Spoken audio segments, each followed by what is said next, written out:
હાય, હું doctor Rozil Gandhi, intervention radiologist, bankers vascular centre. આજે આપણે વાત કરીશું એક મિડલ એજ લેડીની જેને ની પેઇન થાય છે.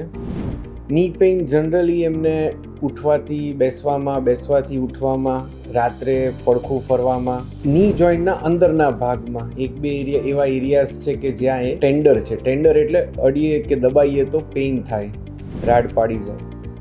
અને એક્સરેમાં મોડરેટ ઓસ્ટિયોઆર્થરાઇટિસ છે. મોડરેટ એટલે બહુ સિવિયર નથી, ગ્રેડ 2 ગ્રેડ 3 ઓસ્ટિયોઆર્થરાઇટિસ છે. એની આજે આપણે જેનિક્યુલર આર્ટરી એમ્બોલાઇઝેશનની ટ્રીટમેન્ટ કેવી રીતે કરીએ છીએ એ ડિસ્કસ કરશું અને એ તમને દેખાડશું.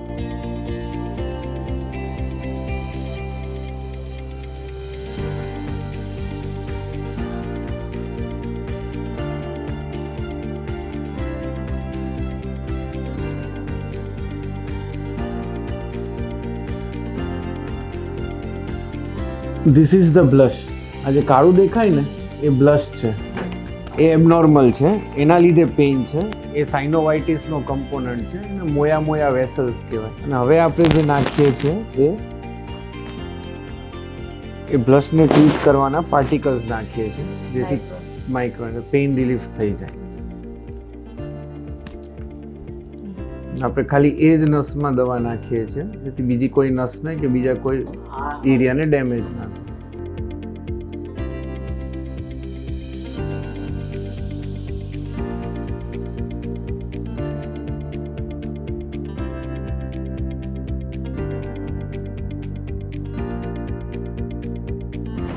આ સુપ્રોમિડિયલ જેનિક્યુલર આર્ટરી છે કે જેની અંદર આપણે જશું અને એમાં દવા નાખશું. આમાં પાર્ટિકલ્સ નાખીને એનો ઈડીમાં ને ટ્રીટ કરશું. એનો સોજો હશે એને આપણે ટ્રીટ કરશું, એટલે પેશન્ટને પેઇન રિલીફ થઈ જશે.